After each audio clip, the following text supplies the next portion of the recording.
ಲಿಂಗ ಹೆಂಗ ಒಲಿದಾನು? ಪರಮಾತ್ಮ ಪ್ರಸನ್ನ ಆಗಬೇಕಾಗಿತ್ತು ಅಂದರೆ, ಆ ಭಗವಂತ ಪ್ರಸನ್ನ ಆಗಬೇಕಾಗಿತ್ತು ಅಂದರೆ ಆ ಭಗವಂತನಿಗಾಗಿ ನಾವು ಎಷ್ಟು ಪರಿತಪಿಸಬೇಕು, ನಮ್ಮ ಸೇವೆ ಅವನಿಗಾಗಿ ಎಷ್ಟು ಮುಟ್ಟಿರಬೇಕು, ನಾವು ಅವನ ಸಲುವಾಗಿ ನಮ್ಮ ಬದುಕಿನೊಳಗೆ ಎಷ್ಟು ಪ್ರಯತ್ನ ಮಾಡ್ತೀವಿ. ನಾವು ಪರಮಾತ್ಮ ಪ್ರಸನ್ನ ಆಗಬೇಕಾದ್ರೆ, ಯವ್ವ ನಿಮ್ಮ ಗಂಡ ಪ್ರಸನ್ನ ಆಗಬೇಕಾದ್ರೆ ಏನು ಮಾಡಬೇಕು? ನಿಮಗೆ ಭಾಳ ಗೊತ್ತಿರ್ತದೆ, ಭಾಳ ಶಾಣ್ಯಾರ ನೀವು. ನಿಮ್ಮ ಗಂಡ ನಿಮಗೆ ಪ್ರಸನ್ನ ಆಗಬೇಕಾಗಿತ್ತು ಅಂದ್ರೆ, ಪ್ರಸನ್ನ ಅಂದ್ರೆ ಗೊತ್ತಾಗ್ತದಲ್ಲ, ನೀವು ಹೇಳಿದ ಕೂಡಲೇ ಶಿರಿ ತರಬೇಕು ಅವ ಅಂದ್ರೆ ಪ್ರಸನ್ನದಾನಂತ ತಿಳ್ಕೊಬೇಕು. ಪ್ರಸನ್ನತೆ ಅಂದ್ರೇನು? ನೀವು ಹೇಳಿದ ಕೂಡಲೇ ನೀವು ಏನು ಹೇಳ್ತಿರಲ್ಲ ಅದನ್ನು ಪಟ್ನ ತೊಗೊಂಬರ್ತಿದ್ದ ಅಂದ್ರೆ ನೀವು ತಿಳ್ಕೊಬೇಕು, ನನ್ನ ಮೇಲೆ ನನ್ನ ಗಂಡ ಪ್ರಸನ್ನ ಅದಾನ, ಹೌದಿಲ್ಲ? ಮತ್ತು ನೀವು ಹೇಳಿದ ಕೂಡಲೇ ಹ್ಞೂ ಅಂದು ಸೋಮ ಕಣ್ಣು ಮುಸ್ತಿದ್ದ ಅಂದ್ರೆ ಇದು ಗಿರೇಕೆ ಬದಲಾಗ್ಯದ, ಇದು ನಮ್ಮ ಮೇಲೆ ಪ್ರಸನ್ನ ಇಲ್ಲ. ನೀವು ಪ್ರಸನ್ನ ಮಾಡಸಾಕೂ ನಿಮಗೆ ಬರ್ತದೆ. ಭಾಳ ಶಾಣ್ಯಾರ ನೀವು. ಊಟಕ್ಕೆ ಕುಂತಿರ್ಬೇಕು, ಗಂಡ ಒಂದು ಇಟೀಟ ನೀಡ್ತಿರ್ಬೇಕು. ಆಗ ಬಾಜುದಾಳ ಭಾಗ್ಯ, ಯಾರು ತಪ್ಪು ತಿಳ್ಕೊಂಬಂದಿರಿ, ಸುಮ್ಮ ಅಂತಿರ್ತೀನಿ ಹಂಗೆ. ಬಾಜು ಮನಿ ಭಾಗ್ಯ ಮೊನ್ನೆ 6,000 ರೂಪಾಯಿದು ಪೀತಾಂಬರ ತಂದರತ್ ನೋಡ್ರಿ. ಶಿರಿ ಅಷ್ಟು ಮಸ್ತ್ ತಂದಾಳ, ನನಗೆ ತೋರಿಸ್ವಾದ್ಲು ಅಂದ್ಕೊಳ್ಳ. ಇದ್ರ ಅರ್ಥ ಏನು? ಮತ್ತು ನಮ್ಮದು ಒಂದು ತೊಗೊಂಡು ಬರ್ರಿ ಅಂತ ಅರ್ಥ. ಮತ್ತೇನು ನೀವು ಹೇಳೋದು? ಅವ ಊಟ ಬಿಟ್ಟ ನಿಮಗೆ ರೊಕ್ಕ ಕೊಟ್ಟ ಅಥವಾ 1000ಕ್ಕೆ ನಾಳೆ ಹೋಗು ನಾನು ಅಂದ ಅಂದ್ರೆ ಪ್ರಸನ್ನ ಅದಾನ. ಯವ್ವ ಗಂಡ ಪ್ರಸನ್ನ ಆಗಬೇಕಾದ್ರೆ ಗಂಡನನ್ನು ಹೃದಯ ತುಂಬಿ ಪ್ರೀತಿಸಬೇಕು, ಗಂಡನ ಕಾಳಜಿ ನೋಡ್ಬೇಕು, ಗಂಡನ ಯೋಗಕ್ಷೇಮ ನೋಡಬೇಕು. ಹೊರಗಿಂದ ಬಂದ ಅಂತಂದ್ರೆ, ಗಂಡ ಹೊರಗಿಂದ ಬಂದ ಅಂತಂದ್ರೆ ನಮ್ಮ ಮುಖ ಕಮಲದಂತೆ ಹೂವಿನಂತೆ ಅರಳುತ್ತಿರಬೇಕು.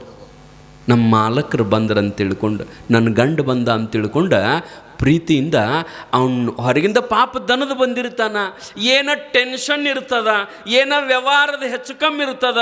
ಅವ ತನ್ನ ಟೆನ್ಷನ್ನೊಳಗೆ ಬಂದರೂ ನೀವೊಂದು ಸಾರಿ ಅವನ್ನ ನೋಡಿ ನಕ್ಕು ಬಿಟ್ಟು ಅಂತಂದ್ರೆ ಅವನ ದನು ಎಲ್ಲ ಹಾರಿ ಹೋಗಿಬಿಡ್ತದ ನೀನು ನೋಡಿದಾಗ. ನಮ್ಮ ಮಂದಿ ಹಂಗಿಲ್ರಿ, ಅದು ಮೊದಲ ಟೆನ್ಷನ್ನಾಗ ಬಂದಿರ್ತದ. 90% ಟೆನ್ಷನ್ ಇರ್ತದ ಅದ್ರದ್ದು ಪಾಪ. ಇನ್ನು 10 ಉಳಿದಿರ್ತದ. ಇವ್ರು ಬಂದು ಅವ ಹೊಳಗಿಂದ ಬಂದು ಕೂಡಲೇ ನಮ್ಮವು ದ್ಯಾಮವನಗತೆ, ಈಗ ಬಂದೇನು, ಈಗ ನೆನಪಾತನು, ಇನ್ಕ ತಕ್ಕ ಎಲ್ಲಿ ಹೋಗಿದ್ದಿ, ಅದಿಲ್ಲ ಇದಿಲ್ಲ ಅಂದಂದ್ರೆ ಅವ ಒಳಗೇನು ಬರ್ಬೇಕಂತ ಹೆಜ್ಜೆ ಇಟ್ಟಿರ್ತಾನೆ ನೋಡ್ರಿ. ಆ ಹೆಜ್ಜೆ ತೆಗೆದು ಮತ್ತೆ ಅಲ್ಲೇ ಮಠದಾಗ ಇದ್ರ ಪಾಡಿತ್ತು, ಅಲ್ಲೇ ಊಟ ಎಲ್ಲ ವ್ಯವಸ್ಥೆ ಇರ್ತಿತ್ತು, ಮತ್ತು ಹೊಳ್ಳಿ ಹೋಗ್ತದೆ. ಗಂಡ ಪ್ರಸನ್ನ ಆಗಬೇಕಾಗಿತ್ತು ಅಂದ್ರೆ ಅವನ ಯೋಗಕ್ಷೇಮವನ್ನು ನೋಡಿದೀವಂತಂದ್ರೆ ಬರೀ ನೀವು ಮಾಡಿಕೊಂಡ ಗಂಡ ರೀ, ನೀವು ಮಾಡಿಕೊಂಡ ಗಂಡ ನಿಮಗೆ ಪ್ರಸನ್ನ ಆಗಿ ನಿಮಗೆ ಒಲಿಬೇಕಾಗಿತ್ತಂದ್ರೆ ಸಾಯುತಕ ಸೇವಾ ಮಾಡ್ಬೇಕು ಅವಂದು. ಇನ್ನು ಆ ಪರಮಾತ್ಮ ಒಲಿಬೇಕಾಗಿತ್ತಂದ್ರೆ ಅವಂದು ಎಷ್ಟು ಸೇವಾ ಮಾಡಬಾರ್ದು, ನಾವು ಎಷ್ಟು ಸೇವಾ ಮಾಡ್ಬೇಕು. ನಾವು ಸುಮ್ಮನೆ ಒಲಿತಾನ್ರಿ ಇವ ಪರಮಾತ್ಮ. ನಾವು ತಿಳ್ಕೊಂಡಿವಿ 2 ಊದಿನ ಕಡ್ಡಿ ತೊಗೊಂಡೋಗಿ ಹಿಂಗೆ ಬೆಳಗಿದ್ರೆ ಮುಗೀತು ನಂಬುದು. ಇವತ್ತಿನ ಭಕ್ತಿ ಇದು. ಇನ್ನೂ ಮತ್ತು ಇದು ಪಾಡ್ರಿ, ಅದರಾಗ ಬೇರೆ ಭಕ್ತಿ ಬಂದಾವ ಈಗ. ಅವು ಹೇಳ್ತಿದ್ಲಂತ ಮನ್ಯಾಗ ಮಗನಿಗೆ, ಏಯ್ ಇವತ್ತು ಸೋಮವಾರದ ಮಲ್ಲೈಗೆ ಹೋಗು, ಬಸವಣ್ಣಪ್ಪಗೆ ಹೋಗು, ಭಕ್ತಿ ಮಾಡಬೇಕು. ಮತ್ತು ಮುಂಜಾನೆ ಸ್ಟೇಟಸ್ ಇಟ್ಟಲ್ಲೇನಾ, ಶನಿವಾರ ಹನುಮಪ್ಪನ ಸ್ಟೇಟಸ್ ಇಡೋದು, ಸೋಮವಾರ ಮಲ್ಲಯ್ಯನ ಸ್ಟೇಟಸ್ ಇದೇ ಭಕ್ತಿ ಏನ್ರಿ ಈಗ? ನೋಡ್ರಿ, ಭಕ್ತಿ ಇಲ್ಲಿಗೆ ಬಂದದ. ನಿನ್ನ ಮೊಬೈಲ್ದಾಗ ದೇವ್ರ ಸ್ಟೇಟಸ್ ಇಟ್ಟರೆ ಓಡಿ ಬರ್ತಾನಂತ ತಿಳ್ಕೊಂಡಿರಿ ಏನವ? ಬರಂಗಿಲ್ಲ.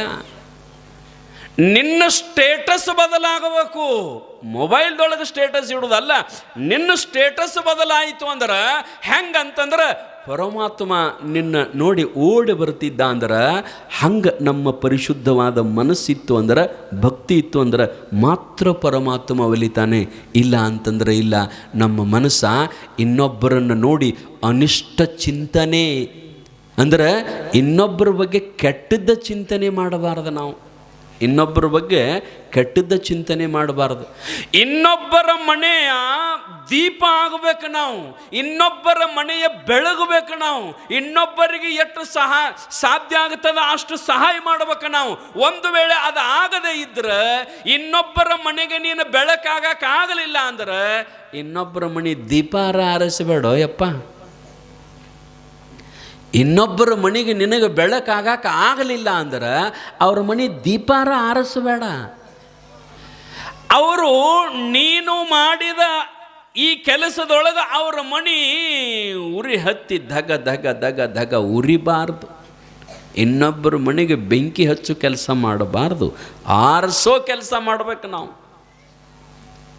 ನಿಮ್ಗೆ ಗೊತ್ತಿರಬೇಕು, ಒಂದು ಕಾಡಿಗೆ ಬೆಂಕಿ ಹತ್ತಿತ್ತು. ಭಾಳ ದೊಡ್ಡ ಕಾಡು, ಅರಣ್ಯದೊಳಗೆ ಜನನೂ ಇದ್ರು ಅಂತೋಡೆ. ಅಲ್ಲೆಲ್ಲೆ ಗುಂಪು ಜನನೂ ಇದ್ರು.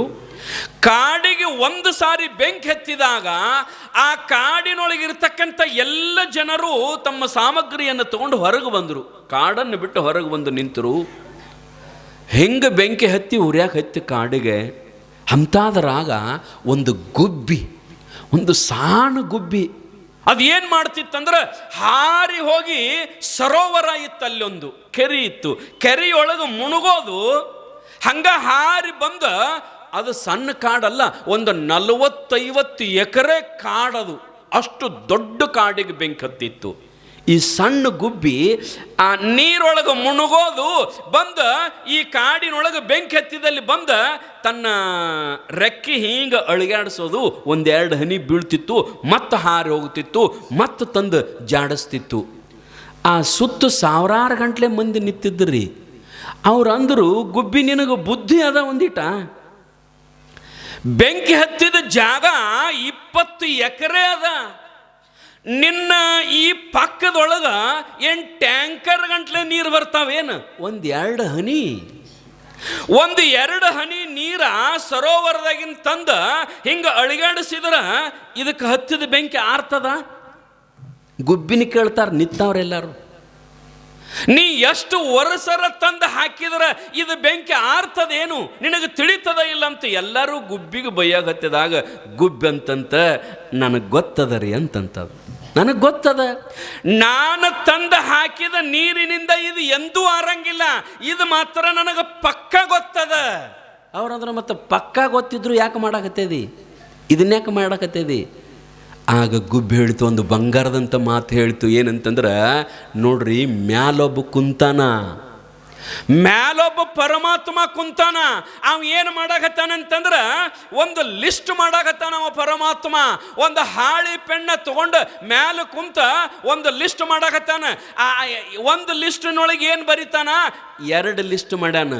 ಒಂದು ಲಿಸ್ಟಿನೊಳಗ ಬೆಂಕಿ 6000 ಲಿಸ್ಟ್ ಮಾಡ್ಯಾನ. ಇನ್ನೊಂದು ಲಿಸ್ಟ್ ಹತ್ತಿದ ಬೆಂಕಿ ಆರಿಸಲಾರ್ದ ನೋಡ್ಕೊಂತ ನಿಂತವ್ರದೊಂದು ಲಿಸ್ಟ್ ಮಾಡ್ಯಾನ. ಆದ್ರೆ ನನ್ನ ಹೆಸರ ಬರೀ 6000 ಲಿಸ್ಟ್ನಾಗ ಬಂದ್ರೆ ಸಾಕತ್ತದ ಗುಬ್ಬಿ. ಇದು ಆರಂಗಿಲ್ಲ ಅನ್ನೋದು ನನಗೆ ಗೊತ್ತದ. ಆದ್ರೆ ನಾ ಯಾಕೆ ಪ್ರಯತ್ನ ಮಾಡ್ತೇನೆಂದ್ರೆ, ನನ್ನ ಹೆಸರ ಪರಮಾತ್ಮನ ಲಿಸ್ಟಿನೊಳಗೆ 6000 ಲಿಸ್ಟ್ನಾಗ ಹೆಸರು ಬಂದ್ರೆ ಸಾಕು ನನಗೆ. ನಾನಂತೂ ಆರ್ಸಾಕತ್ತೇನಿ, ನನ್ನ ಹೆಸರು 6000 ಲಿಸ್ಟ್ನಾಗ ಬರ್ತದ, ನಿಮ್ಮದೆಲ್ಲ ಎದರಾಗ ಬರ್ತದ ನೋಡ್ಕೋರಿ ಅಂತ ಗುಬ್ಬಿ ಹೇಳ್ತಂತ. ಅವ್ರಂದ್ರಂತ, ಹಂಗಾರ ಇನ್ನೊಂದು ಲಿಸ್ಟ್ ಐತಿಲ್ಲ, ಅದು ನಿತ್ತು ನೋಡೋವ್ರ ಲಿಸ್ಟ, ನಮ್ಮ ಹೆಸರೆಲ್ಲ ಅದ್ರಾಗ ಬರ್ತದ ಮಾರಾಯ. ಅವ್ರು ಒಟ್ಟರು ಏನು ಮಾಡ್ರಿ ಅಂತಂದ್ರೆ, ಇದು ಆರವಲ್ದಾಕತ್ತ, ಬಿಟ್ರೆ ಬಿಡವಲ್ದಾಕತ್ತ, ನಂಬುದು 6000 ಲಿಸ್ಟ್ನಾಗ ಹೆಸರು ಬಂದ್ರೆ ಸಾಕಂತ ತಿಳ್ಕೊಂಡು ಒಬ್ಬ ಓಡಿ ಹೋಗಿ ಗುಂಡೆ ತಂದ, ಒಬ್ಬ ಬಕೀಟ್ ತಂದ, ಒಬ್ಬ ಚಾವಿ ತಂದ, ಸಣ್ಣ ಹುಡುಗರು ಚರಿಗೆ ತಂದರು, ಇದ್ದು ಮಂದೆಲ್ಲ ತಂದು ಅಲ್ಲಿದ ತರುವುದು ಸುರುವುದು ಮಾಡಾಕತ್ತಾನ. ತಾಸನ್ಯಾಗ ಕಾಡಿಗತ್ತಿದ ಬೆಂಕಿ ಆರಿ ಹೋಯ್ತು. ತಾಸನ್ಯಾಗ ಕಾಡಿಗತ್ತಿದ ಬೆಂಕಿ ಆರಿ ಹೋಯ್ತು. ನಾವೆಲ್ಲ ನಿತ್ತು ನೋಡು ಮಂದಿನೇ ಭಾಳ ಮಂದಿ. ಪರಮಾತ್ಮ ಅದನ್ನು ಆಗ ಲಿಸ್ಟ್ ಮಾಡಿದ್ದಂತ್ರಿ, 2 ಲಿಸ್ಟ್. ಈಗ ಮಾಡಿದ್ದಂದ್ರೆ 3 ಲಿಸ್ಟ್ ಮಾಡ್ತಿದ್ದ. ಒಂದು 6000, ಒಂದು ನಿತ್ತು ನೋಡೋರ್ದು, ಇನ್ನೊಂದು 10000. ಬೆಂಕಿ 10000. ಈಗ ಮಾಡಿದ್ರೆ 3 ಲಿಸ್ಟ್ ಮಾಡ್ತಿದ್ದಂಥ ದೇವ್ರ. ಆದ್ರೆ ಬೆಂಕಿ ಹಚ್ಚೋದಂದ್ರೆ ಏನ್ರಿವ, ಅವ್ರ ಮನೆಗೆ ಹೋಗಿ ಕಡ್ಡಿ ಕೊರೆದು ಅವ್ರ ಮನೆ ಸುಡುವಂಗೆ ಬೆಂಕಿ ಹಚ್ಚಿದಾಗ ಬೆಂಕಿ ಅಲ್ಲ, ಅವ್ರ ಕಣ್ಣಾಗ ಒಂದು ಹನಿ ನೀರು ಬರುವಂಗೆ ನೀ ಅಲ್ಲದ ಕೆಲಸ ಮಾಡಿದಂದ್ರೆ ಅವ್ರ ಮನೆಗೆ ಬೆಂಕಿ ಹಚ್ಚದಂಗೆ. ಅವ್ರಿಗೆ ಕೆಟ್ಟಾಗಲಿ, ಅವರಿಗೆ ಅಲ್ಲದ್ದಾಗಲಿ, ಅವರಿಗೆ ಸುಮಾರಾಗಲಿ ಅಂತ ನೀ ಬಯಸಿದಿ ಅಂದ್ರೆ ಅವ್ರ ಮನೆಗೆ ಬೆಂಕಿ ಹತ್ತಿದಂಗೆ ರೀ ಅವ.